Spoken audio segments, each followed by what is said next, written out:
Hi, and welcome. This short presentation will discuss the 6 core facts that every teacher must know to significantly reduce student misbehavior.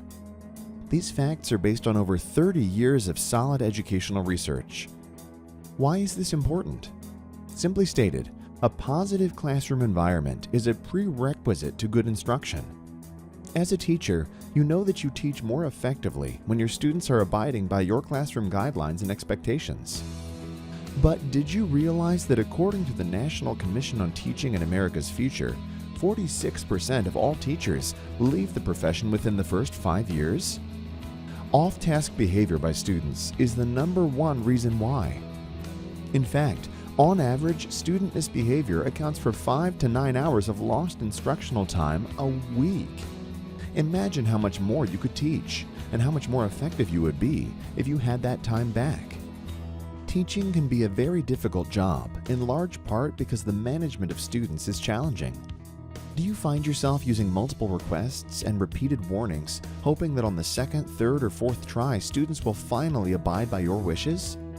Each year, teachers break for the summer, hoping that next year their students will be better behaved. Sadly, this is often not the case. Simply wishing for better students will not create a classroom full of respect and responsibility, nor will repeating the same techniques you used last year. Is it not unreasonable to think that using the same rules and strategies will result in a difference? Isn't that often said to be the definition of insanity?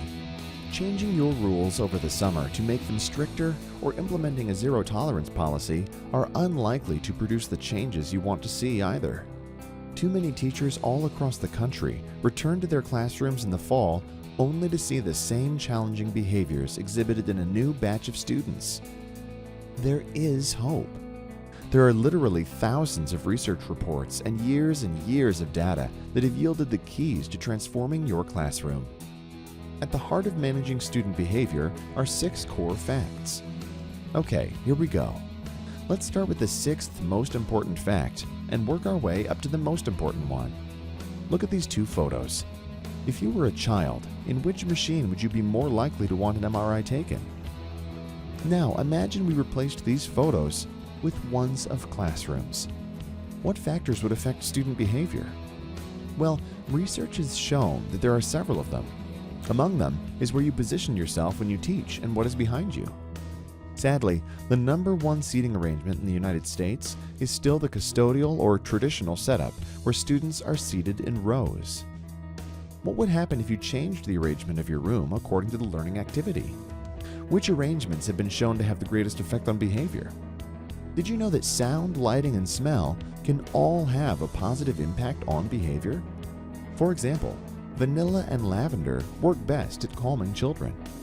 According to a recently published report in the journal Building and the Environment, classroom design can have a 25% impact, positive or negative, on a student's progress over the course of an academic year. This includes color.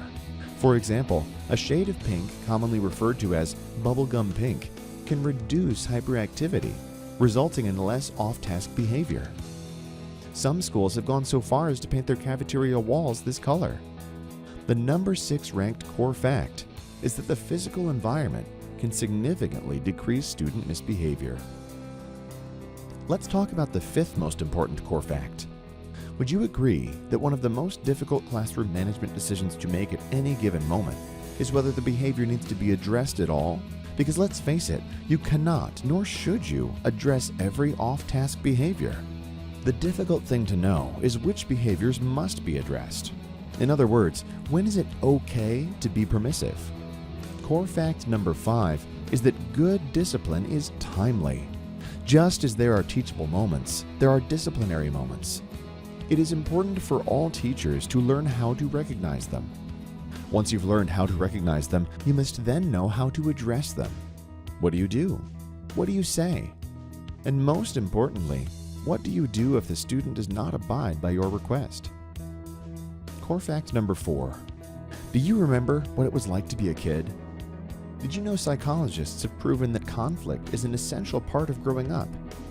In fact, one of your first 5 words was probably the same as one of mine and almost all kids growing up. That word was no. Just hang around a 2-year-old for a while and you are more than bound to hear it. Until you are 25 years old, a part of your brain responsible for getting you to think before you act is not fully developed.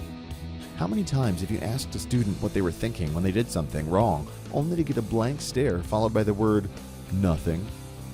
The student is being honest. Their brain is not ready, aim, fire. Instead, it is more like ready, fire. This means that conflict in the classroom is inevitable. The key question for teachers is, how will you respond when conflict arises? Because it most definitely will. What are the best ways to reduce incidences of conflict and diffuse conflict when it arises? Core fact number 4 is that conflict is inevitable because it is an essential and healthy part of growing up. Combat, on the other hand, is optional. As we begin to discuss the third most important fact, consider that in the past 5 years, more has been learned about the brain and how it functions than in all prior years combined. This is truly remarkable. Until recently, behaviorists thought a child's personality was set by the age of 5. This meant that there was little a teacher could do at any level, K through 12, to help change a child. Research has shown that there is a very high likelihood for an aggressive kindergartner to grow up to become an aggressive sophomore. Therefore, it is critical that we as teachers do the things necessary to change behavior at as young an age as possible. Recidivism rates, the rates by which prisoners return to jail, are extremely high for all offenses. For example, nearly 80% of people arrested for stealing a car return to prison, as well as 40% of murders. Therefore, punishment, all by itself, is unlikely to produce a change in student behavior. Hang out in the teacher's lounge and you'll inevitably hear a story of a teacher who has sent a student to the office time and time again. I recall one colleague of mine saying they did so 40 times. When asked what they would do the next time the student misbehaved, you know what the teacher said? You guessed it, they would send him to the office again, as if the 41st time will do the trick. There is a way to change behavior. And the good news is core fact number 3 is that behavior can be changed. Before we discuss core fact number 2, I want to ask you to complete the following sentences. If one of your students doesn't know how to read, what do you do? If a child doesn't know how to multiply, what do you do? If one of your students had trouble writing well, what would you do? I suspect you answered all of these questions with one word: teach. You would teach them how to read, teach them how to write, and teach them how to multiply. Now let me ask you this. What do you do with a student who doesn't know how to behave? Most answer by saying they punish the student. Why don't we teach the student the behavior we want to see him or her exhibit? We should complete that sentence the same as the others. But how do you teach behavior? What does a behavioral lesson plan look like? Core fact number 2 is that behavior must be taught. When done correctly, this proactive measure can reduce misbehavior by as much as 90%. Before we get to the most important of all facts to reduce student misbehavior, are you interested to find out just how effective your current classroom management strategies are? If so, I invite you to take the free short quiz found halfway down the page at www.raec.education. Are you ready for the number 1 key to reducing off-task behavior? Okay, think of your 2 most memorable teachers. Maybe they were at the elementary level, maybe middle school level, or possibly high school or college. Got them in mind? Now ask yourself, what made them most memorable? Over 70% of all students surveyed said their most memorable teachers weren't necessarily the ones that taught them the most, but rather the ones that cared the most for them, made them feel welcomed, made them feel like they mattered, ones that showed them respect. The late great educator Madeline Hunter said that kids don't care how much you know until they know how much you care. Therefore, the number 1 core fact you must know to effectively manage students is caring is key. But how do you communicate care in the middle of a lesson?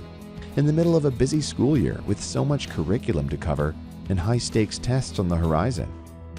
There are many ways, but which ones are most effective, and how do you find the time to use them? Well, we are just about out of time. I realize you may have even more questions after watching this video. I couldn't possibly address all of the most critical areas of classroom management in just a few minutes. That is why I invite you to learn more about my one-day research-proven workshop for teachers that is guaranteed to get results. Visit www.raec.education to learn more, or call 609-457-1156.